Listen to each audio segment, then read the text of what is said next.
वंदे मातरम। नमस्कार, जय श्री राम। अभी प्रज्ञा सिंह ठाकुर जब मालेगांव ब्लास्ट केस से बरी हुई तो उनके बहुत सारे इंटरव्यूज़ हुए, बहुत सारे चैनलों पर वे आईं और एक बार फिर से उन्होंने एक ऐसे दबे हुए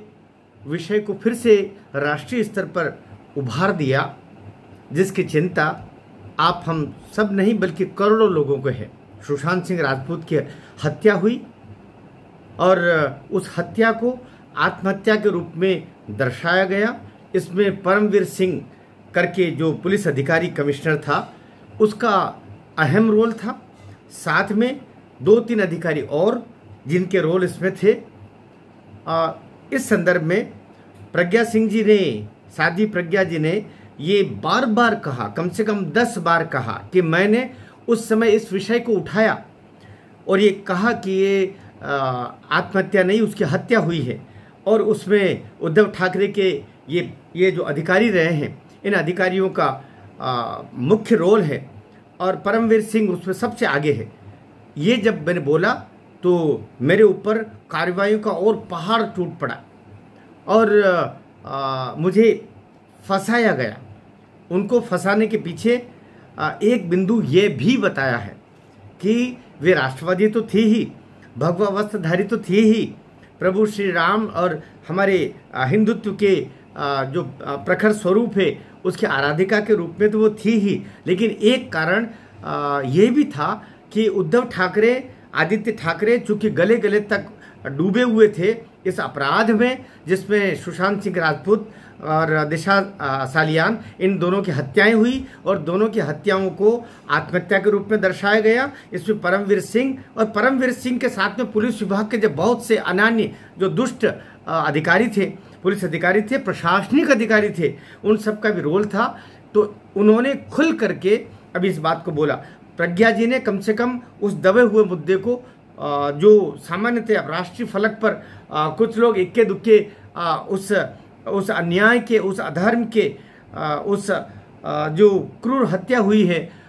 सुशांत की, दिशा की, इसको लेकर जो दबा हुआ था, राष्ट्रीय चैनल्स पर लगातार उन्होंने अभी बात उठाई। मैं सोचता हूं कि उन्होंने करोड़ों लोगों की आवाज़ को फिर से मुखरित किया है और उससे फिर से जो अभी 6-7 अगस्त को जो दिशा सालियान के केस की सुनवाई होनी है मुंबई हाई कोर्ट में, उससे नई ताकत मिलेगी, मैं ऐसा विश्वास करता हूं। मैं सोचता हूं कि दिशा, सुशांत के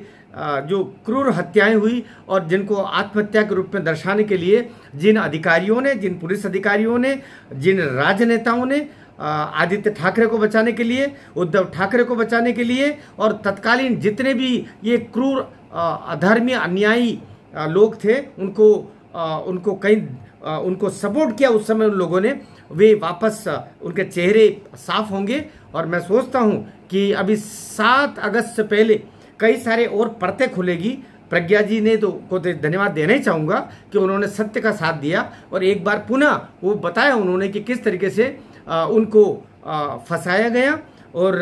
उनके उस बात को भी कहीं परमवीर सिंह ने अपने उस पर लिया कि क्योंकि जिस तरीके से एक अभिनेत्री कंगना रनावत ने जब सुशांत सिंह का साथ दिया थोड़ा सा और उस बात पर बोलना शुरू किया तो कंगना रनावत का मुंबई में जो उसका एक फ्लैट था, बेचारी का एक मल्टी में जो फ्लैट था वहां जाके उसका किचन तोड़ दिया, बताओ। तो ये गिरे हुए लोगों की जो हरकतें होती है वो सारी हरकतों को पार कर दिया था ये पूरी उद्धव ठाकरे की गैंग ने अपने बच्चे को, अपने नाकारा बच्चे को बचाने के लिए। मैं सोचता हूँ 7 अगस्त को एक निर्णय ऐसा आएगा जिसमें दूध का दूध, पानी का पानी होगा। हम तब तक के लिए प्रतीक्षा करें और प्रज्ञा सिंह ठाकुर जी को पुनः मैं धन्यवाद दूंगा कि उन्होंने सत्य की पैरवी की, सत्य का साथ दिया और 7 अगस्त को जो कार्यक्रम, जो हमारे मुंबई हाई कोर्ट में जो सुनवाई होनी है उसमें उन्होंने ऊर्जा प्रदान की। भारत माता की जय।